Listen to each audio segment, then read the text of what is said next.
In the past, the assumption was that we could plan the future, and therefore strategies were implemented by defining very detailed plans, but the world has changed dramatically. We were used to addressing crises which were kind of a single crisis, and we had instruments to be able to address those challenges. Today, we have multiple crises which are coming in a magnitude which hasn't been seen in the past. It's been a very difficult few years for policymakers around the world. We had the pandemic, we had Russia's invasion of Ukraine, we're seeing climate shocks go around the world, and of course all of this is feeding into inflation, leading to a cost of living crisis. Resilience has become one of the key capabilities of leadership today because the world is so dynamic.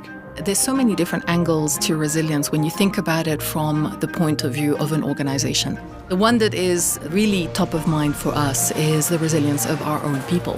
It's a period that comes after cooperation and multilateralism was in doubt. But resilience requires collaboration, requires engagement from multi-stakeholders. And here is where transparency, clarity comes in.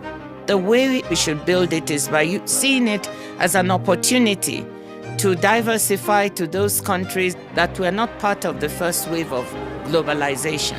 With that kind of diversification, you not only build resilience, but you also foster inclusion. We should not confuse having clear priorities with simplistic and reductionist approach. You have to think about the way in which your decisions will be taken by others, not only by you, in the future.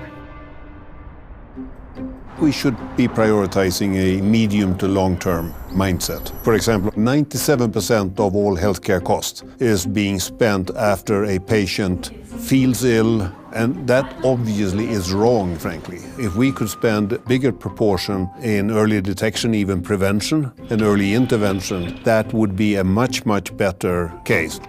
We also have to realize that maybe this is the way of the future, and therefore it's not an exceptionally complicated year that we've just gone through, it's just how the world is. If we start with the assumption that there are going to be multiple challenges, then we actually design it in what it is that we do. When every country does the right thing, it has positive spillovers to the rest of the world.